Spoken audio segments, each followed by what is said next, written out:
नमस्कार मित्रांनो, स्वागत आहे तुमचे पुन्हा एकदा आपल्या व्लॉग्समध्ये। तर कालचा व्लॉग अजून सुद्धा टाकला ना, आता 9 वाजून 15 मिनिटं झाली तर आणि अजून तो एडिट करायचा राहिला तर 5 मिनिटात एडिट करूया। कालच्या व्लॉगमध्ये काय झालं नाही, पाऊस पडल्यामुळं तर लगेच एडिट करून टाकूया, नाही तर मग आपल्या अल्गोरिदम ब्रेक होते आणि म्हणजे आपलं चॅलेंज तुटते। 365 दिवसात आपलं व्लॉगिंगचं चॅलेंज आहे तर तेवढं पूर्ण करूया।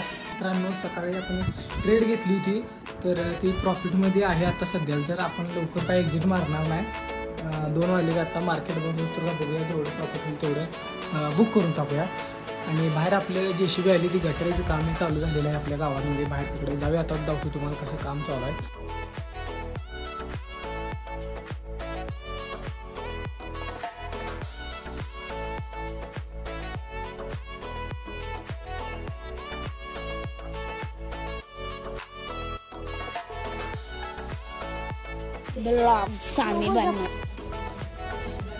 श्रावणीच्या फरमाईशवर मी चाललोय वडापाव खायला। खूप यांनी आपल्याला हे करून असं प्रेशर करून वडापाव खायला न्यायला लागलेत। बघू काय किती वडा सांगतात, काय बघूया। 3 सिंगल द्या वडापाव। तर श्रावणांना इथं बसलेत, गणेश भाऊनं ऑर्डर टाकली, सिंगल आलेला आहे आणि 3 सिंगल झालेला आहे। विशेष बोलव